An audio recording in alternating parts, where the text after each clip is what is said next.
Hello friends, ಇವತ್ತಿನ ನನ್ನ recipe ದಿಢೀರ್ ನಾರ್ತ್ ಕರ್ನಾಟಕ ಮಜ್ಜಿಗೆ ಸಾರು.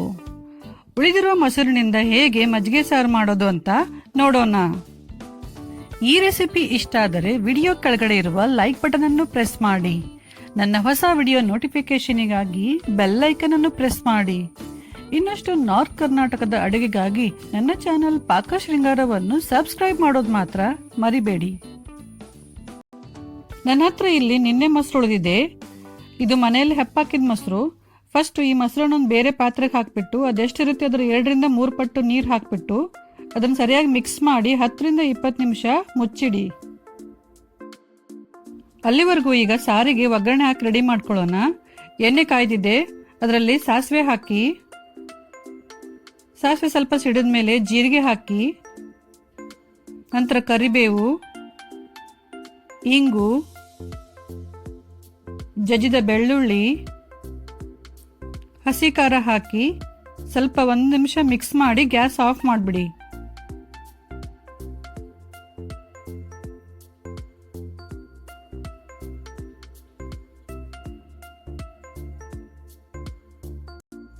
ಈ ರೆಸಿಪಿಗೆ ಬೇಕಾಗುವ ಸಾಮಗ್ರಿಗಳು ಮತ್ತು ಅದರ ಮೆಜರ್ಮೆಂಟ್ ಅನ್ನು ಡಿಸ್ಕ್ರಿಪ್ಷನ್ ಬಾಕ್ಸ್ ಅಲ್ಲಿ ಹಾಕಿದ್ದೇನೆ. ಈಗ ಒಂದು 15 ನಿಮಿಷ ಆಗಿದೆ. ಈಗ ನೋಡಿ, ಮೊಸರು ಮೇಲೆ ನೀರು ನಿಂತ್ಕೊಂಡಿದೆ. ಈ ನೀರನ್ನು ನಿಧಾನ ಬಸದು ತೆಗಿಬೇಕು. ಈ ತರ ಮಾಡೋದ್ರಿಂದ ಮೊಸರಲ್ಲಿರುವ ಹುಳಿ ಸ್ವಲ್ಪ ಕಮ್ಮಿ ಆಗುತ್ತೆ.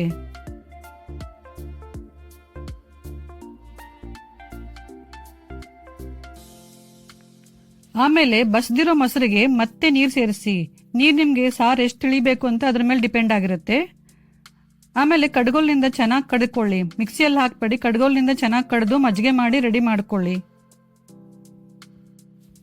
ಈಗ ರೆಡಿಯಾಗಿರೋ ಮಜ್ಜಿಗೆಯನ್ನು ಮುಂಚೆ ರೆಡಿ ಮಾಡಿಟ್ಟಿರುವ ಒಗ್ಗರಣೆ ಪಾತ್ರೆಗೆ ಹಾಕಿ. ನಂತರ ಉಪ್ಪು, ಸಕ್ಕರೆ, ಕಟ್ ಮಾಡಿದ ಕೊತ್ತಂಬರಿ ಸೊಪ್ಪು ಹಾಕಿ ಚೆನ್ನಾಗಿ ಮಿಕ್ಸ್ ಮಾಡಿದರೆ ದಿಢೀರ್ ಮಜ್ಜಿಗೆ ಸಾರು ರೆಡಿ.